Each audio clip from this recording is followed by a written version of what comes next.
আমাদের pay scale, মহার্ঘ ভাতা, আমাদের নিয়োগ বিধি, এগুলোই তো মূলত আমরা পেতে চাই।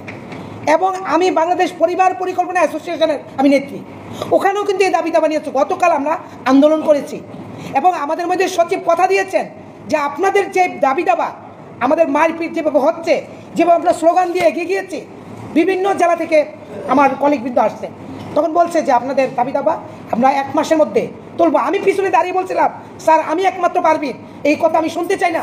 36 বছর চাকরি এইভাবে বলে বলে আপনি রুমে চলে যাবেন। সচিব ছিলেন, আমার দাবি 1 মাসের মধ্যে নয়, 15 দিনের মধ্যে আপনাদের মানতে হবে, না হলে আপনাদের চেয়ার সরে যাবে। আমরা একদিন যদি পরিবার পরিকল্পনার কাজ বন্ধ রাখি, সারা দেশ অচল, কি ঠিক কিনা? আমরা যে 18 লক্ষ যে কর্মচারী আছি, আমরা যদি না কাজ করি তাহলে কি দেশ কি চলবে?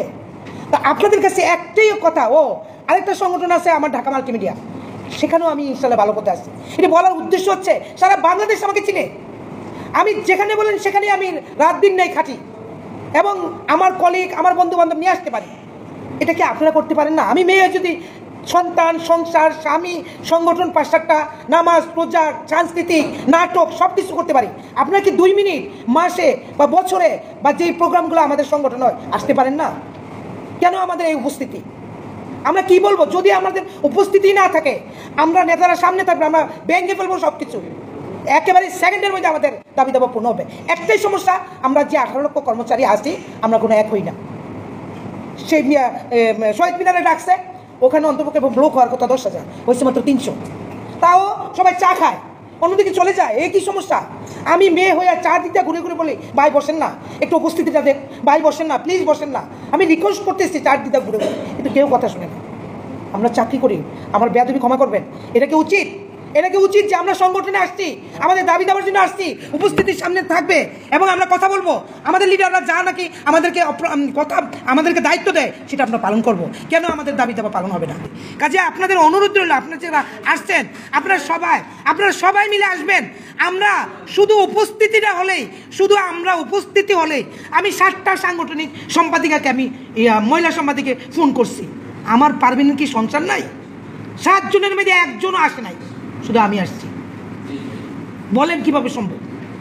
মেয়ের হইল একটা বিশাল একটা সাজঘর, উনিরা থাকবে। 100 জন ছেলের মধ্যে যদি একটা মেয়ে থাকে, দ্যাটস এনাফ। এবং আমি নারায়ণগঞ্জে বলতে পারি, এই বাইরে বলছি, ভাইয়া আমার কথা বলার সময় একটু রেকর্ড করেন বা একটা ভিডিও করেন। আমি নারায়ণগঞ্জের জেলা, থানা থেকে জেলা থেকে কেন্দ্রে আসছি, আমি বলে দিই, খালি করে কি পাইছো, তুমি কি করো, কি নিবো, অথচ তো ওরা আসে না। তো কাজে সবাইকে আমার এই মনের কথাটুকু বলছি, সবাই আসবেন, সংগঠন থাকবেন, ইনশাল্লাহ পাবো। আল্লাহ আছে তো আমাদের সাথে, যার কেউ নাই তার আল্লাহ আছে। আমরা এগিয়ে যাব, আমরা থাকবো এই আশা করে। আমার যদি ভুল ত্রুটি হয়ে থাকে ক্ষমার দৃষ্টিতে দেখবেন, আশা করি সবার সাথে দেখা হবে। আসসালামু আলাইকুম। সরকারি চাকরিজীবী কর্তৃক পরিচালিত মহার্ঘ ভাতা ও নবম পে স্কেল নিয়ে শতভাগ সঠিক তথ্য প্রকাশকারী একমাত্র ইউটিউব চ্যানেল এটি। সর্বশেষ সঠিক আপডেট তথ্য পেতে চ্যানেলটিতে লাইক, কমেন্ট ও সাবস্ক্রাইব করতে ভুলবেন না। ধন্যবাদ।